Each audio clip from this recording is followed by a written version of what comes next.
So,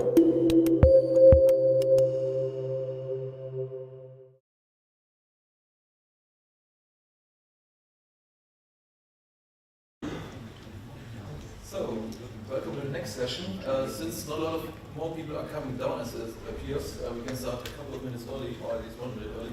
The next session is Sergui Vidrascu for talking about the future of Alfresco deployments. And as far as I know, Sergio has been working with Alfresco for 3 years now and has been in the infrastructure team for 2 years. So he should be the most qualified to talk to you about the future of the Alfresco deployments. Sergio, take it from you. Thank you.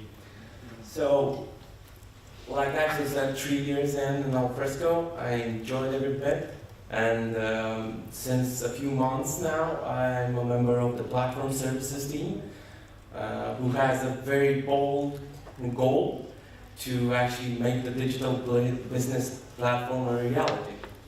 So I'm going to talk a bit about what we've done in terms of deployment with this direction. I'm going to briefly talk about our deployment technologies, what are we working on. I'll do a demo and talk more about our vision in terms of deployment.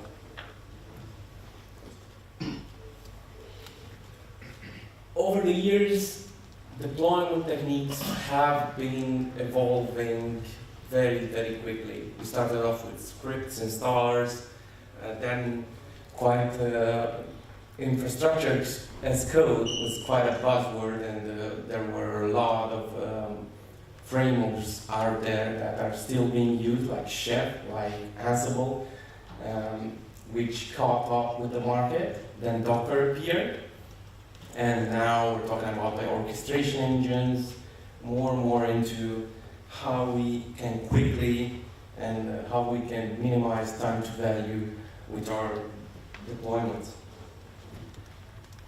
Now, why containers? We chose to go with containers because even though I guess many of you already know what they are all about, I thought it was important to reiterate through this. And I can tell you that the container model eliminates hypervisor layer, redundant OS kernels, binaries, and libraries needed to typically provide workloads in a VM. So it's going to be much smaller, faster to deploy. Kubernetes. Kubernetes is an orchestration engine that has brought a lot of stuff going. And this has initially been developed by Google. They call it Borg, like 2014. And it actually gives us a lot of leverage over deployments. It's an open source platform designed to automate deploying, scaling, and operating application containers. It can be deployed anywhere, it's very extensible, and a very important part for us that may want to put it into production is self-healing, auto-placement, auto-restart, auto-replication, and scaling. Now, Kubernetes has gained a lot of ground in the market, and like the Cloud Native Computing Foundation has done some studies, it's really on the top of the charts as the most used orchestration engines. And along with that, all the big names in our industry have picked up and started integrating that within their services. Like Brian said, now all of the cloud providers out there offer maintained Kubernetes cluster. We really enjoyed, and we had a very good surprise that Amazon chose to do this, and they published it on the last reInvent. And this actually makes it so much easier for us because we don't need to care about infrastructure at all. We just have a cluster maintained by Amazon, and we just deploy our app in there. Docker also, even though they started working with Swarm, they quickly lost ground, and now they decided, okay, we're going to have Kubernetes as an additional deployment cluster within our application. So now you can have it on your own laptop.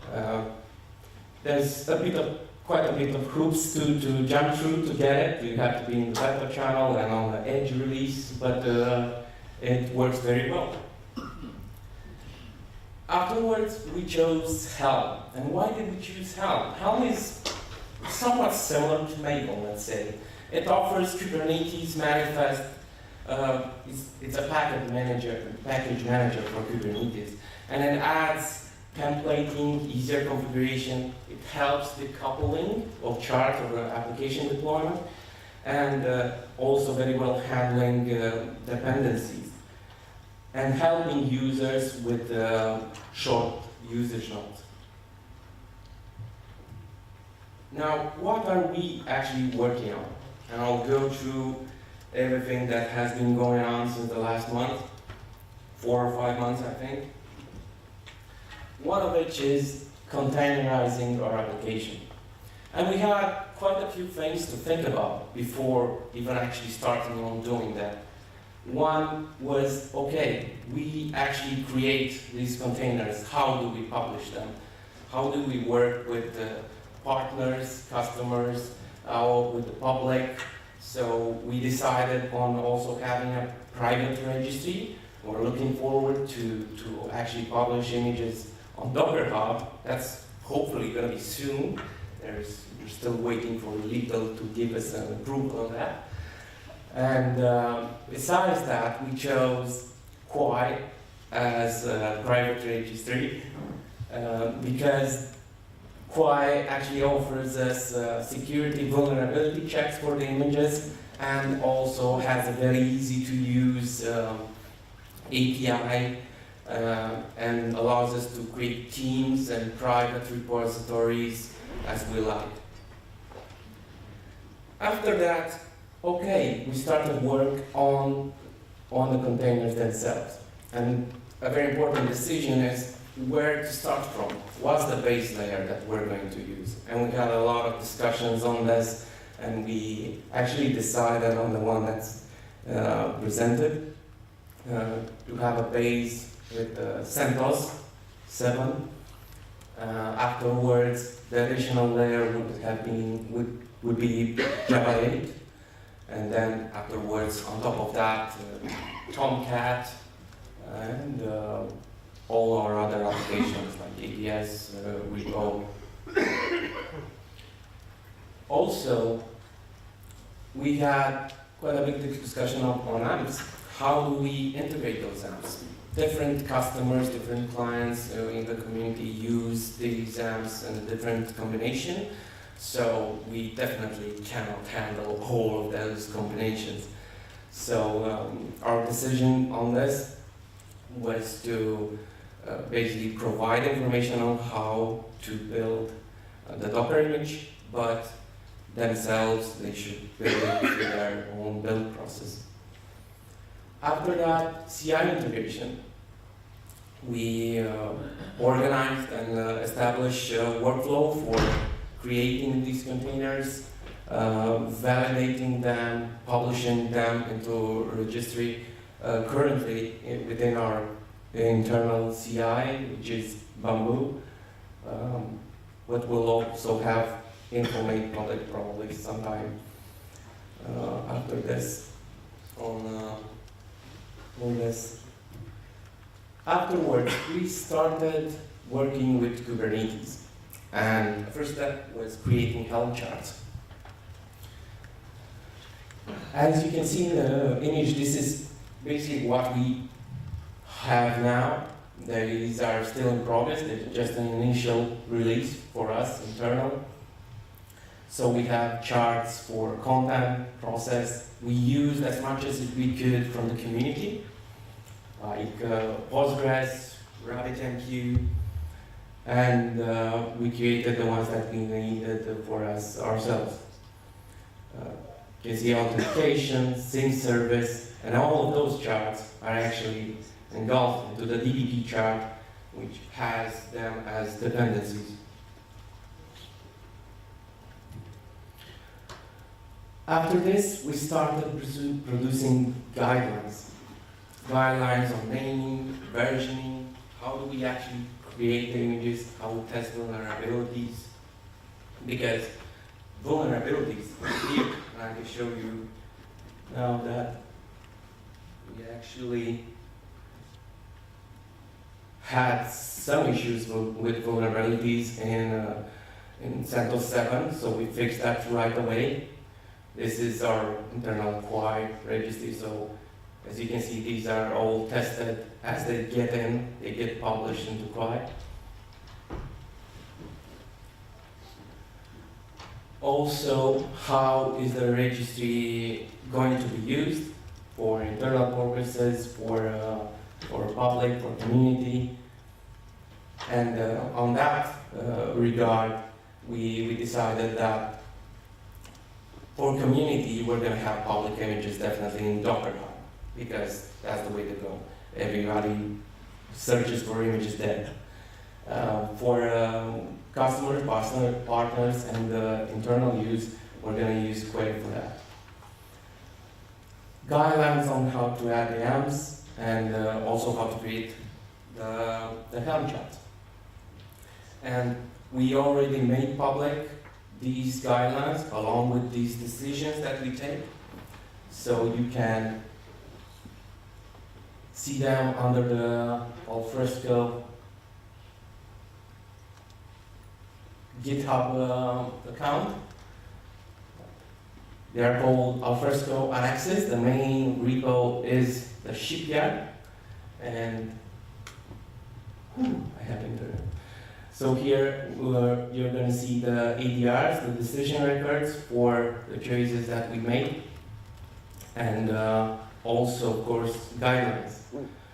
To help our internal adoption for Kubernetes, we also created a simple project with a backend, a front end, and that's deployed with Kubernetes so that people can play around with it and understand Kubernetes easier before starting even to deploy the whole DBP platform.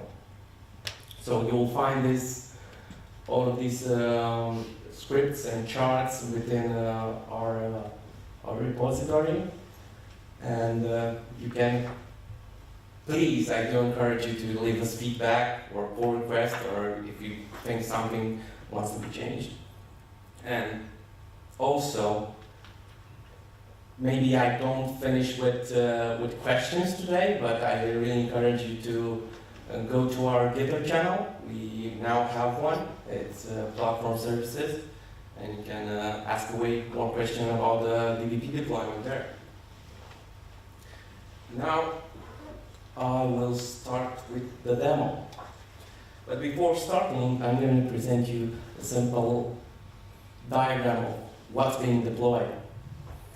So here in Kubernetes, you can see I actually draw some imaginary nodes that could exist on our Amazon cluster. So Kubernetes handles the allocation automatically. This is just as I thought about it, but it could be different, of course. So depending on the resource usage for all of these services, they can be assigned to different nodes as they have free resources. So you'll see here all of our DBP components right now, at this point in time, like share, content, process, and also sync service. The ones that are actually blue mean that these offer access URLs. They are balanced and they can be reached out of the system. The other ones are just internal to Kubernetes. So I'll show you right now how we actually deploy this. This is quite nice. I have two clusters, one a local one and one that's on Amazon. I'm currently on the one from Amazon, going to do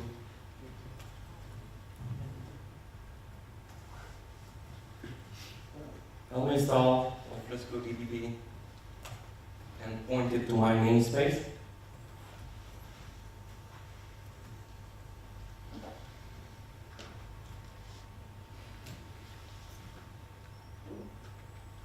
Come on, internet. Okay.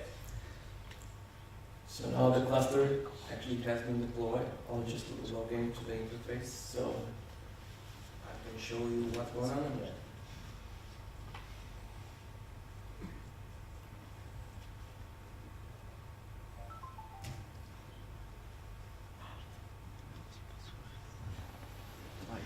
I'll switch to my namespace.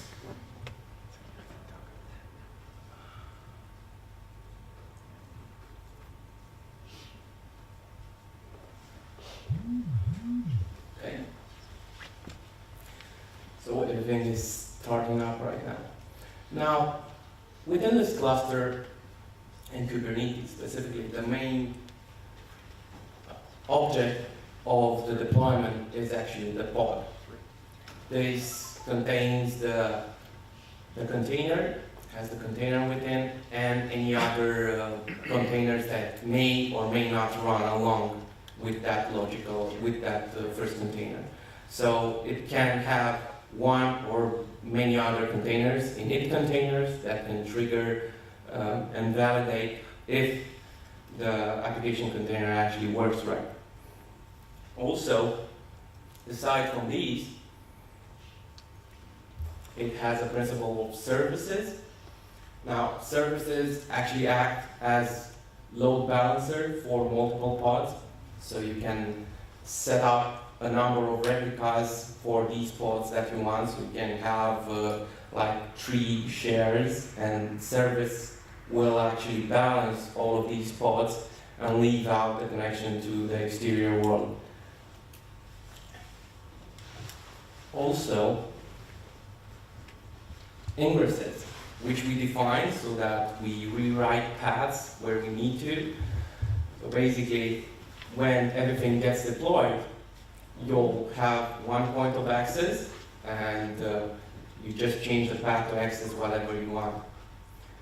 Now, let me check the status, and I'll actually try to access Alfresco. That's the point. I already have a load balancer here. So we have Alfresco up. And as I just told you, because the ingress actually rewrites the path for the services, you can access from the same location all the other applications, like share.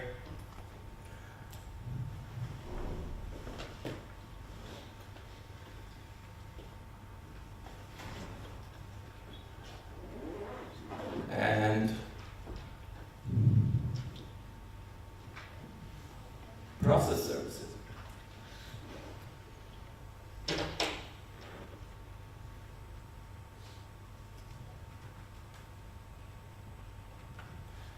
Also solar and all the other components.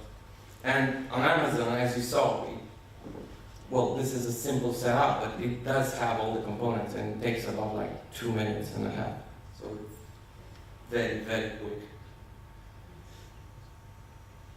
Now, I can use the same Helm chart, and that's the beauty of it, to actually deploy this anywhere else, like in PC, locally. I can enable or disable components that I want. Maybe I don't really want all the components of the DDP, so I can just easily select which one I actually want installed and start it up.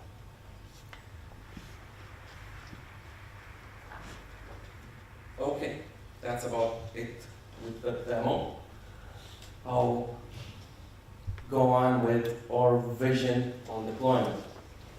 So what we envision is, like you just saw, have just Helm install DDP, and everything will just get there, and it will be self-healing, it will be performant, and it will allow easy deployments and easy customization. Also, we're thinking about the development and production deployment flow. Ray has a talk more about how developers, partners, clients can actually extend this system. So we're thinking of the DVP, as you saw it, as a cluster within a bubble, and then you could actually create your own Helm charts or Docker containers that could connect to the cluster, to the DVP deployment, and work with it through the API gateway, event gateway, and actually implement more functionality along with that. Also, we are really looking forward to actually making this DVP deployment public, and we are welcoming contributions from you guys and to talk to us about what we currently did on the guidelines. Now we have quite a few number of challenges while doing this, and a lot of stuff to think about for the future. One would be pod scheduling and resource configuration. We definitely, as you saw in the Helm chart, we have assigned minimum and maximum resources that every application component can actually use, so that Kubernetes knows where to schedule within its cluster these applications. Otherwise, they would probably just go all onto one node and it would crash the whole system. Also, SSO over all the components, that's something that we're looking into the future. Actually, component interconnection through all the other services and applications that we're going to create, and these will all be within the cluster. At this point, what you saw is not really interconnected. We're looking forward to dealing with upgrades, because even though Kubernetes offers rolling upgrades and it's quite easy to do, we have to handle content store, database storage properly to actually deal with upgrades. Also dynamic configuration, what happens if something changes, what happens if another AMP is being changed, maybe we need services that need reconfiguring, and we're looking into that. Also, security and vulnerability monitoring. Besides what Quay offers us within their tool, their registry, we really want to look forward and maybe try to implement another security tool that can actively monitor the whole Kubernetes cluster to check for vulnerabilities while it's being used.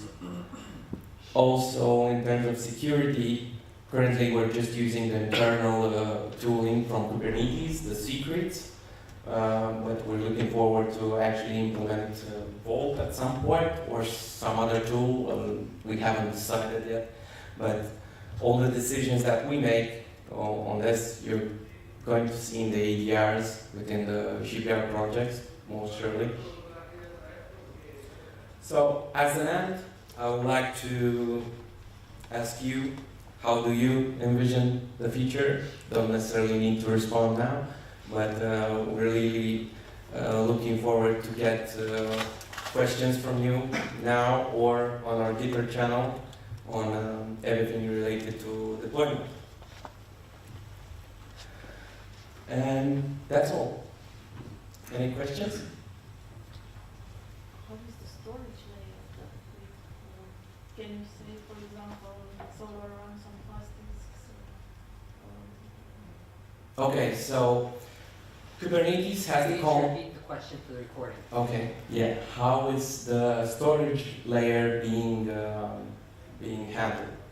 Kubernetes has the concept of persistence volumes, so you can easily implement whatever persistent volume you want, like EFS in Amazon or S3 or local storage. So you can define to your pods to what storage are they connected. And you can do that. You can do different definitions for each of the pod that you create. You can have a pod with fast storage, like you just said, or anything else like S3.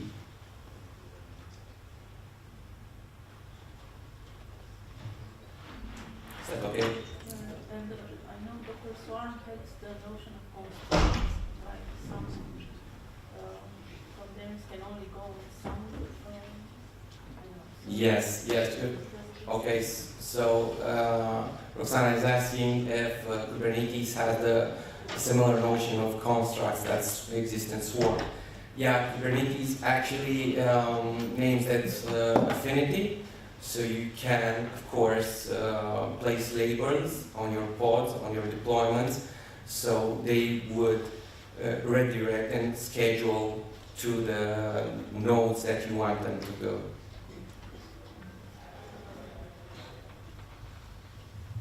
The cost. Oh. Sorry, how does the licensing model change? Is it still CPU based or the new deployment standard, or does it matter? I see that Brian seems very eager to I was answer wondering this. whether Rich wanted to take that on, but Sorry, can you repeat the question? So he was asking how is the licensing going to change with this model? The short answer is that's why we don't have a legal approval yet to distribute the images. We need to make some decisions around not only what counts as a server, which doesn't necessarily have to change so much because currently we already treat virtual CPUs in a virtualized scenario as a CPU for our licensing purposes. But we also need to think about how much of that stack do we support. Do we need to fix all of the images that we're pulling in as part of our product? And what sort of partnerships do we need to make sure people are fully supported when they go to production? That's what we're working on right now, and as we figure that out, we will let you know. But for now, we're going to get the open source stuff available so you can play with it and get feedback on the technical level. You mentioned that you wanted to move away from Kubernetes security. Is there particular problems with it or limitations? Well, it's pretty basic. It's just base 64 encryption. It's not secure enough. Yeah, so we want to choose something that's in the top. It's best for security. Are there things maybe you're just repeat that question as well. Yes, so he was asking that we are looking to move away from Kubernetes default security. Why do we do that? Is it that not good? And yeah, it's not really okay. It's just basic base 64 encryption on the secret. It's not safe enough. So we will be looking into the future into solution that can handle secure content for us. Probably Vault, but I know you guys did quite a good job with that at Senate, or you're still working on it.